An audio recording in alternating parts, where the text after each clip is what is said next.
everyone. My name is Dr. Phyo Hein, the founder of STEMiNO.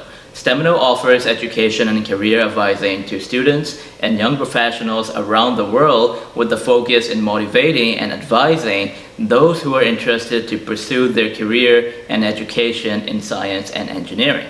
We offer engineering and analytics services to entrepreneurs as well. This video you're about to watch is a part of our online talk series where outstanding individuals working in the fields of science and engineering share their experiences so that younger generations can learn from them, envision their future, and prepare themselves more efficiently. If you enjoyed this video, please follow the link below for the complete video. And don't forget to follow us on our social media platforms. Thank you very much. Hello everyone, this is Phyo from STEMiNO. Today we're gonna have an online experience sharing section with Mr. Emmanuel Cherian. So thank you for being here. Thank you for sharing your experience here for STEMiNO and for STEMiNO customers. What is your high school system looks like? You know, let's say, you know, in some country, the high school system's final year is standardized to, let's say, IGCSE or SAT test or something like that. Was your high school standards similar to those standardized tests, or did you have to take the standardized test in addition to your final year of high school? Well, so yeah, what you said, the last part, that I had to do that. So my school in Kuwait was actually an Indian board. So it was like an Indian central board, a central CBSE, essentially. So after that, yes, they had a standardized test once I hit the 12th grade, which is senior year. And after that, once I got my scores for that, to apply for schools in the US, I also had to take a SAT test. So I had to do both. Yeah. And it was quite different because if you're, I think internationally, like SATs aren't as, how do you say this, intense as other curriculums, because CBSE was quite intense. But what was different though is a lot of emphasis was put on English and vocabulary and stuff like that. Whereas the mathematics part of it, because of the Indian Central Board system, was pretty mathematics heavy. So that was a little bit easier, but the English side of it was a little bit more challenging. So for, younger students who are in high school right now, who wants to study science and engineering and prepare for college, what is your advice for them, in regards to taking those tests and how to prepare themselves? So as far as preparing for SATs, try to do a lot of practice tests. I think that helped a lot. Because what you do have to get used to is the time and kind of like the format of the actual test. If you're used to like an international system, it's more of, because the SATs, if I remember correctly, they were multiple choice, except for the essay section. But if you're used to more standard testing, you actually fill out your answers and you get used to that. But multiple choice is its own unique kind of way as far as test taking goes. And being familiar with that helps quite a bit. And then, of course, try and practice your English and try to do a couple of essay practices for the SATs, because topics can vary quite a bit. You can, so if you get specifically on a subject that you're interested or on or familiar with, that's good. But if you're not familiar with the topic, kind of have to ad lib and try to answer the question as best as you can. So just practice a lot. After you take those standardized tests and have your documents ready, when you start applying for schools, what did you do to increase your chances of getting admitted, or to increase the chances of you getting scholarships, and generally to do well in college? So what is your whole process look like? Well, so in general, yeah, I did pretty well in school.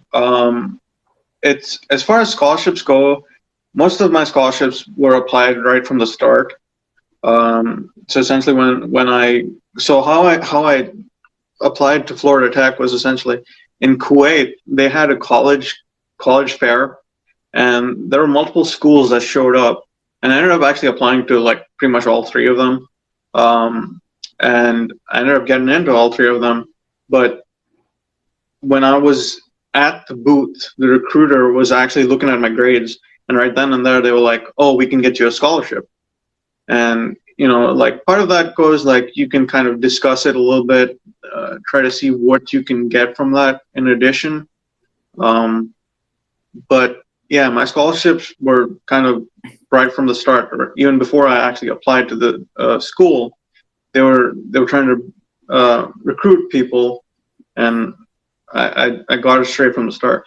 I did apply for a grant while I was in school, and that was, I think it was an alumni grant. It wasn't much, but if you know an alumni, you can get grants. Again, this is school specific. It really depends on what school you go to, but most of the time schools do have information on what additional scholarships you can earn on their website, on the college website. So. Right. Now, you got your admission, you got your scholarship, now you're in college, right? So once you got into college, did your interest in engineering grow stronger or fade away, right? Sometimes you know that, okay, I want to do, let's say so and so engineering, mechanical, aerospace, nuclear, right?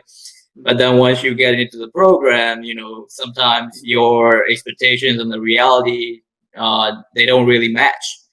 So what is your experience on that?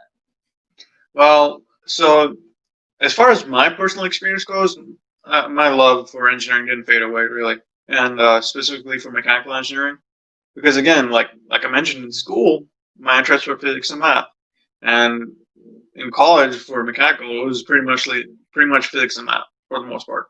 Later on, there was like stuff like thermodynamics and dynamics and statics, all that stuff kind of ties in a little bit back to physics. So, and there's math all the way through. It goes all the way through for engineering. And because I like those subjects, my interest didn't really fade. So yeah, I mean, there's not much for me to say. I have seen other people who did lose interest, but a good thing about college in the U.S., especially for the first 2 years, if you're not interested in your engineering major, you can always switch around. You can go to another major if, for example, if you're mechanical, you can always go to electrical. And usually within the first 2 years, it's not that bad. You don't have to retake as many credits. So you always have that option. So the first 2 years are a little bit more forgiving.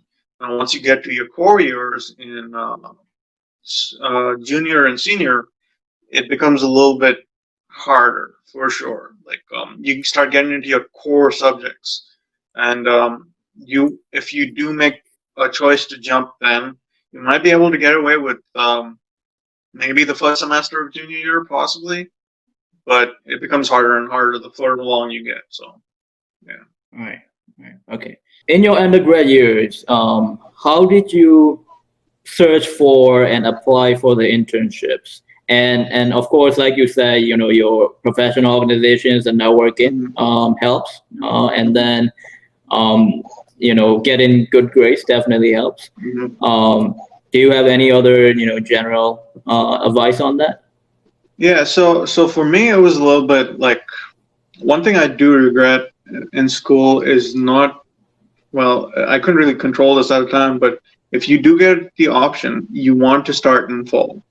You really want to start in fall, because what ended up happening for me, I joined in spring, and because of that, every summer except my first summer, I had to take summer classes. Now, I did graduate a little early because of that. I graduated a little over 3.5 years, but I really think that instead of doing my summer classes, if I did internships, it would have made looking for jobs that much more easier. But a great way to search for internships, especially while you're in college, is career fairs. Career fairs are really big. really, really big. I can in fact say, let's see, 3 of the 4 jobs that I've had were, yeah, I got well from attending career fairs. So career fairs are a big, great way to find internships for sure.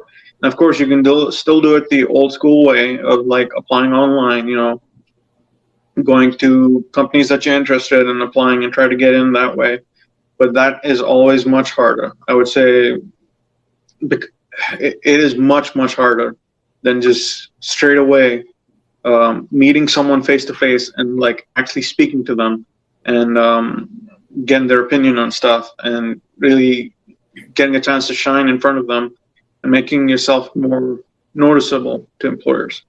So career fairs, and then of course, like if you can visit conferences, there are student conferences also that specifically are looking to hire people.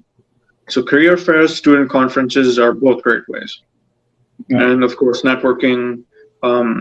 If you know someone inside a company, word of mouth is always way better than applying blind.